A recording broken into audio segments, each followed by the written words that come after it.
Hey everyone, Cynics here, and yet another month has passed, so it looks like it's time for me to bring you your monthly inspirations for October 2014.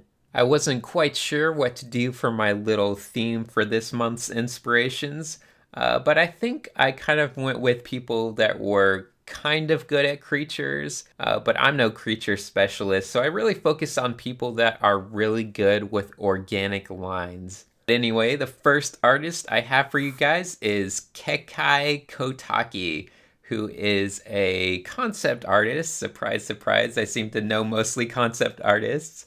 But he worked at ArenaNet for a long time on the Guild Wars games and stuff of that sort. And he's done a lot of Magic the Gathering cards as well. But I first met him way back on conceptart.org, where he was going by the name Prostate Sunrise.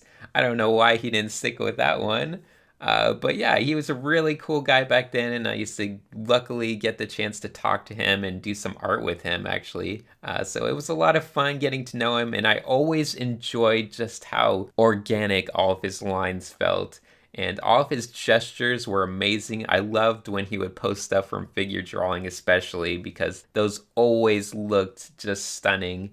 And all of his kind of creaturey, weird guys, they always had these great lines to them. And he was also a master at atmosphere and environments. So you combine those two things and you have some really great Magic the Gathering cards, I think. So that's been really cool to see him become more famous and more well known and really grow as an artist. The next artist I want to show you guys was actually recommended to me by Psychra, and this is going to be Claire Wendling, who is a French illustrator that has worked in comic books as well as animated feature films. And just looking at her work, you can tell her lines just feel so organic, and it's hard to explain what that means to someone that's not an artist. But it's just the way they shape their lines in relationship to all the other lines around them, and the way they form their angles, and the way things bend. And they do it in such a graceful way that everything feels lively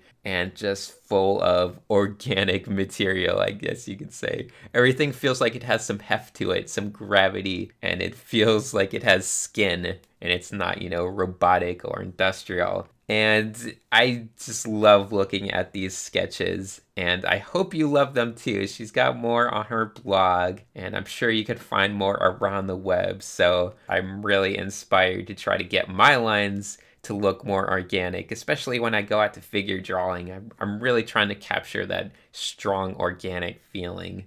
So anyway, those are going to be my two artists for this month. And as a little bonus inspiration, I think I'll just carry things into the more creature realm and say that my mini inspiration is going to be the film Pan's Labyrinth by Guillermo del Toro. And I'm sure a lot of you have seen it, but it's one of my favorite movies of all time, sheerly for its visuals and its art direction, and all of the little creatures and things are just as beautiful as can be. So it's kind of like a very fairy tale esque thing, but it's also very grown up and dark and violent. So it has a little bit of everything that you might want as an artist, or at least that I wanted it as an artist. Maybe not everyone likes the whole grimness and darkness and violence in it, but I find those things to really set off the whole fairy tale like vibe in a really interesting and emotional way. So that's going to be it for my inspirations. I hope you enjoyed this video, and I'm sorry for being a little late with it. As always, hopefully there's more videos in October, because there sure haven't been many in the past months, but we can all dream. So try not to catch any Ebola and try to do a lot of good art this month.